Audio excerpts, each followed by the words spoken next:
Assalamualaikum warahmatullahi wabarakatuh.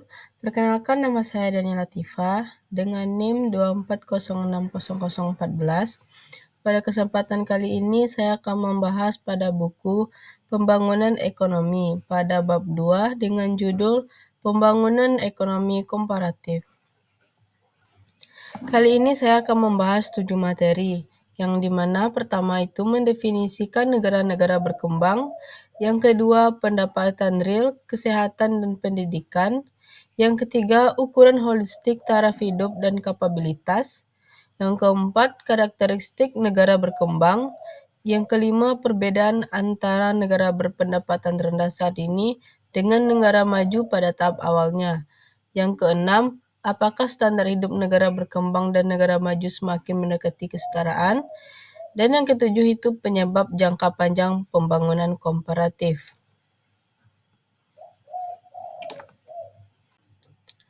Pembangunan ekonomi komparatif. Pembangunan ekonomi komparatif merupakan bagian dari ilmu ekonomi pembangunan yang mempelajari perbedaan tingkat pembangunan ekonomi antar negara.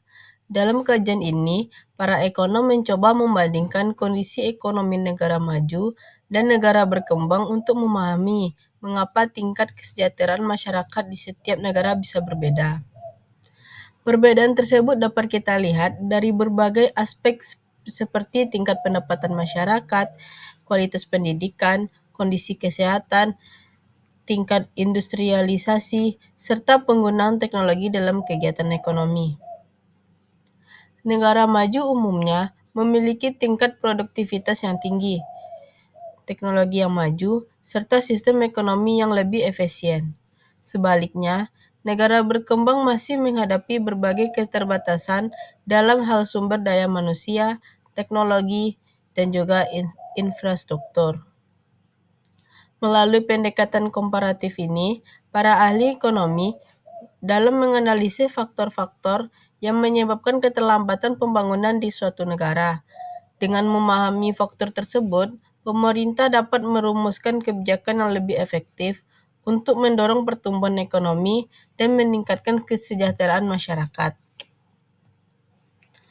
Di sini ada pun contoh kasus dari pembangunan ekonomi komparatif. Perbandingan antara Indonesia dan Singapura sering dijadikan contoh dalam pembangunan ekonomi komparatif, yang dimana Singapura memiliki pendapatan per kapita yang sangat tinggi, serta infrastruktur yang maju. Sementara itu, Indonesia masih menghadapi tantangan seperti kesenjangan pembangunan antar daerah, serta kualitas pendidikan yang belum merata. Mendefinisikan negara-negara berkembang. Negara berkembang adalah negara yang masih berada dalam proses pembangunan, yang dimana umumnya memiliki pendapatan per kapita yang lebih rendah dibanding negara maju. Pada hal ini, struktur ekonomi masih didominasi sektor pertanian dan juga sektor informal. Tingkat teknologi dan industrialisasi masih berkembang, dan negara berkembang biasanya menghadapi tantangan kemiskinan dan juga pengangguran.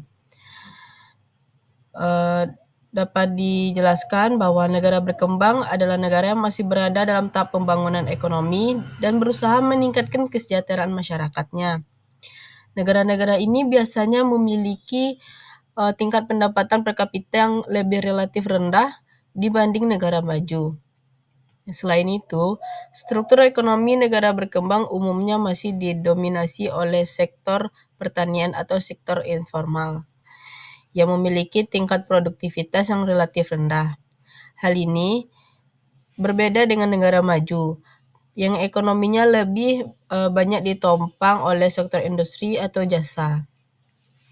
Negara berkembang juga sering menghadapi berbagai masalah seperti tingkat kemiskinan, keterbatasan akses pendidikan, dan juga layanan yang belum merata.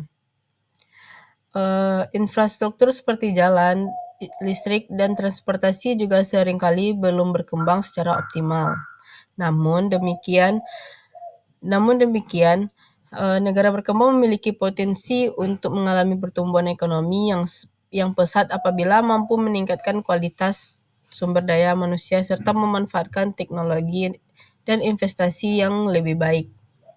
Di sini terdapat contoh kasus dari negara-negara berkembang, yang dimana Indonesia termasuk negara berkembang karena walaupun ekonominya terus berkembang, masih terdapat kesenjangan pembangunan antara wilayah perkotaan dan juga perdesaan. Selain itu, sebagian masyarakat juga masih bekerja di sektor informal dengan tingkat pendapatan yang tidak stabil. Pendapatan real, kesehatan, dan pendidikan. Pendapatan real masyarakat menunjukkan bahwa kemampuan masyarakat dalam memenuhi kebutuhan hidup. Kesehatan masyarakat mempengaruhi produktivitas tenaga kerja. Pendidikan meningkatkan kualitas sumber daya manusia. Ketiga faktor ini menjadi indikator penting dalam menilai kesejahteraan masyarakat. Dapat dijelaskan bahwa pendapatan real merupakan salah satu indikator penting dalam mengukur tingkat kesejahteraan masyarakat, yang dimana pendapatan real menunjukkan kemampuan masyarakat untuk membeli barang dan jasa yang dibutuhkan dalam kehidupan sehari-hari. Jika pendapatan masyarakat meningkat, maka kemampuan mereka untuk memenuhi kebutuhan hidup juga akan meningkat. Selain pendapatan, kesehatan juga menjadi faktor penting dalam pembangunan ekonomi, yang dimana masyarakat yang sehat akan memiliki kemampuan bekerja yang lebih baik, sehingga produktivitas tenaga kerja pun meningkat.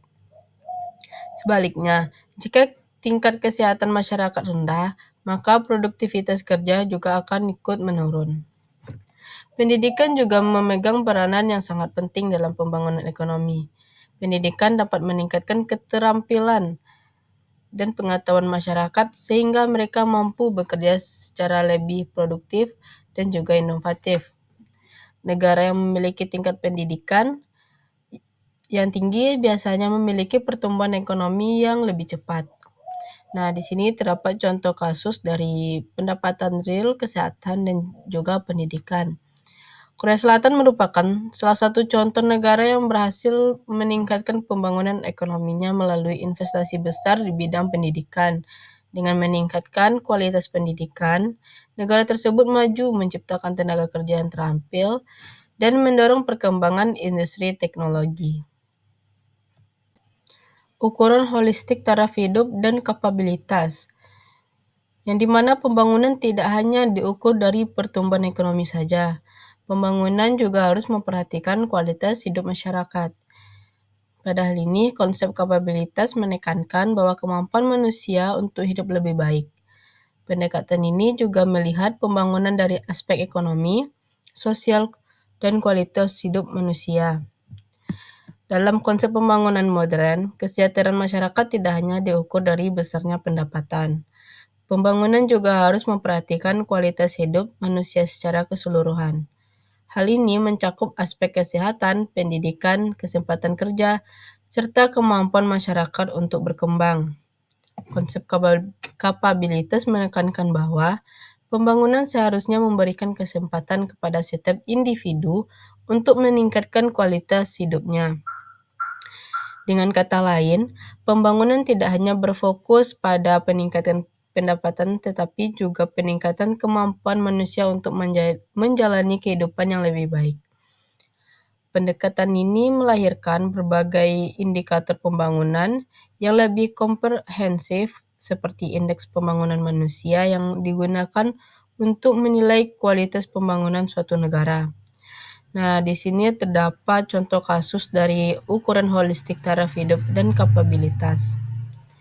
Beberapa negara memiliki pendapatan tinggi belum tentu memiliki kualitas hidup yang tinggi jika pendidikan dan kesehatan masyarakat masih rendah. Oleh karena itu, pembangunan modern menilai kesejahteraan secara lebih menyeluruh. Karakteristik negara berkembang. Terdapat standar hidup masyarakat relatif lebih rendah dibanding negara maju. Tingkat pendidikan dan kesehatan masih terbatas. Tingkat kemiskinan dan ketimpangan pendapatan lebih relatif tinggi. Pertumbuhan penduduk relatif lebih cepat. Dan industrialisasi dan teknologi masih berkembang. Negara berkembang memiliki beberapa karakteristik yang membedakannya dari negara maju. Salah satu karakteristik utama adalah standar hidup masyarakat yang relatif lebih rendah. Hal ini dapat dilihat dari tingkat pendapatan yang masih terbatas, serta akses terhadap pendidikan dan kesehatan yang belum merata. Selain itu, negara berkembang juga sering menghadapi tingkat kemiskinan yang cukup tinggi. Banyak masyarakat yang bekerja di sektor informal dengan pendapatan yang tidak stabil. Hal ini menyebabkan ketimpangan pendapatan antar kelompok masyarakat menjadi lebih besar. Pertumbuhan penduduk yang tinggi juga menjadi tantangan bagi negara berkembang, karena peningkatan jumlah penduduk tidak selalu diikuti dengan peningkatan kesempatan kerja. Adapun contoh kasus dari karakteristik negara berkembang. Beberapa negara di Afrika masih menghadapi tingkat kemiskinan yang tinggi meskipun memiliki sumber daya yang melimpah. Nah, hal ini menunjukkan bahwa sumber daya alam saja tidak cukup untuk menjamin pembangunan ekonomi yang lebih baik.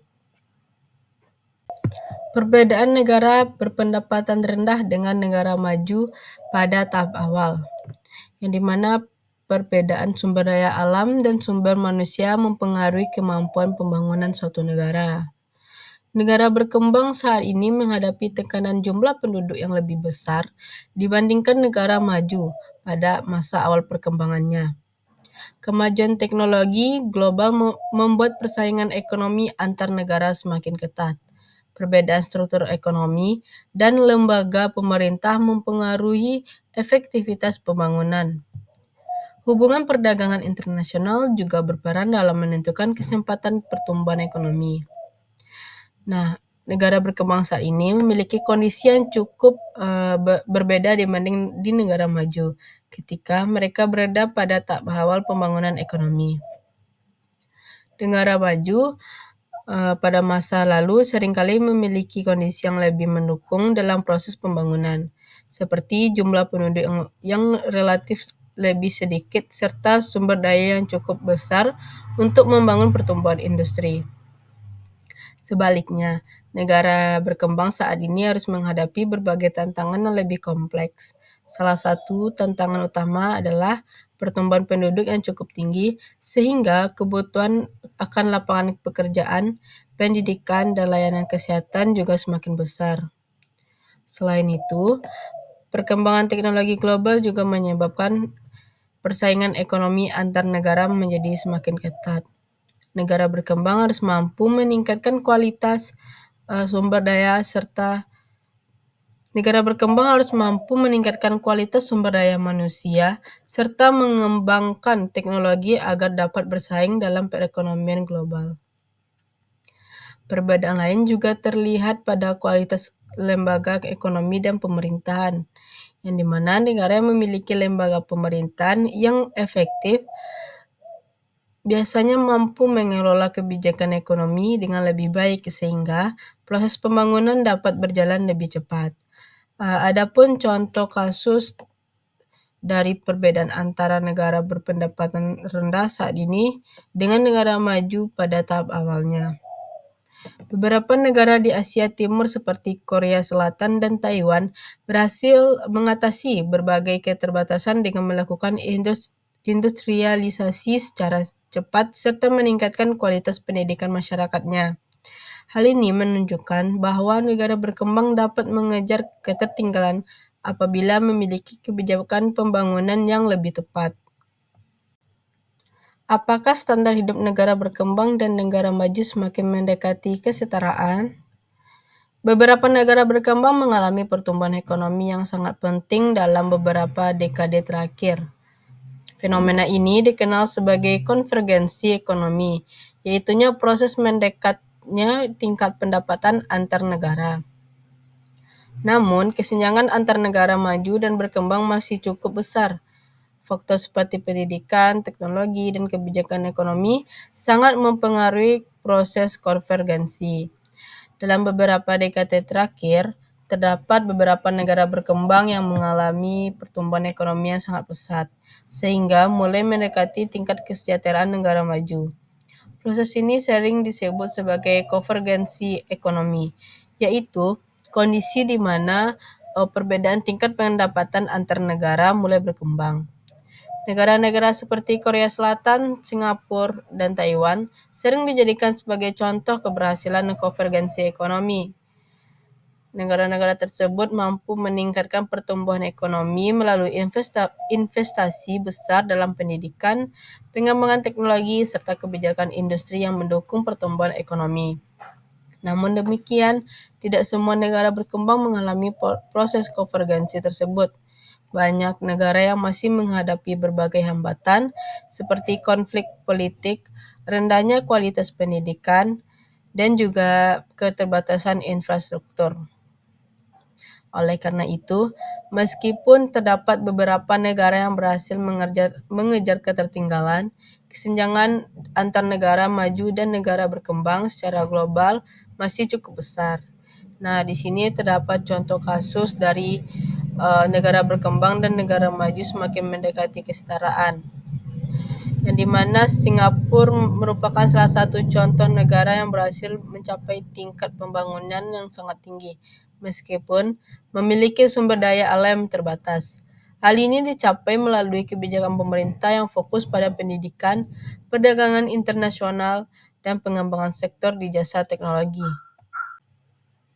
Penyebab jangka panjang pembangunan kooperatif, yang dimana kualitas sumber daya manusia menjadi faktor utama dalam pembangunan ekonomi jangka panjang. Kemajuan teknologi dan inovasi meningkatkan produktivitas ekonomi suatu negara.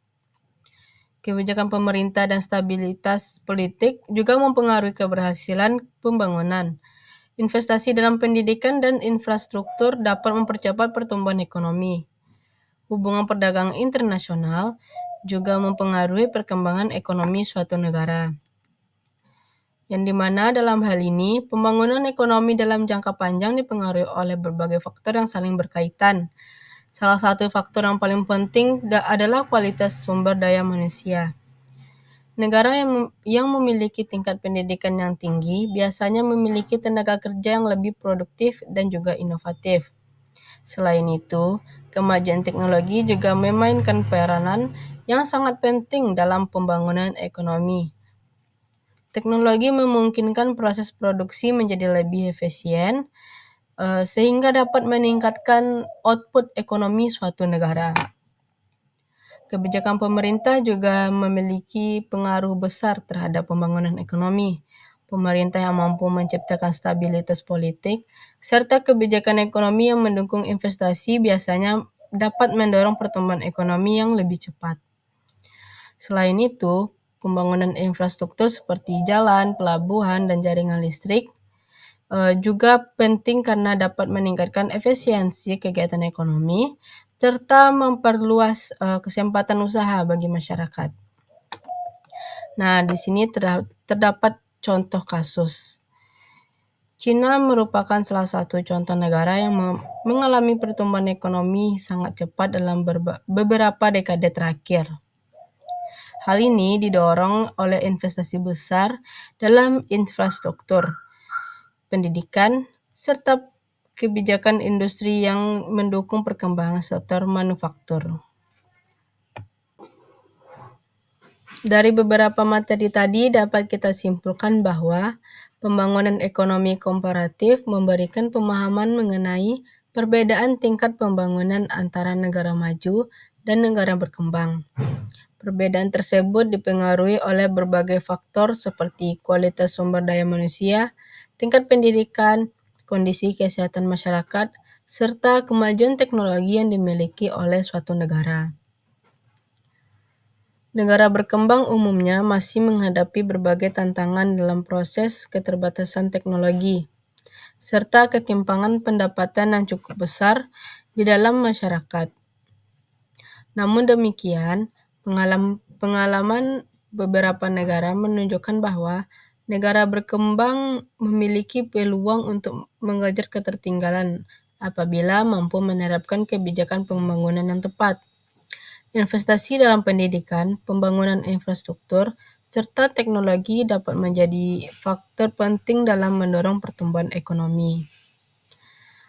Dengan memahami berbagai faktor yang dipengaruhi dengan memahami berbagai faktor yang mempengaruhi pembangunan ekonomi, diharapkan negara berkembang dapat merumuskan strategi pembangunan yang lebih efektif, sehingga kesejahteraan masyarakat dapat terus meningkat.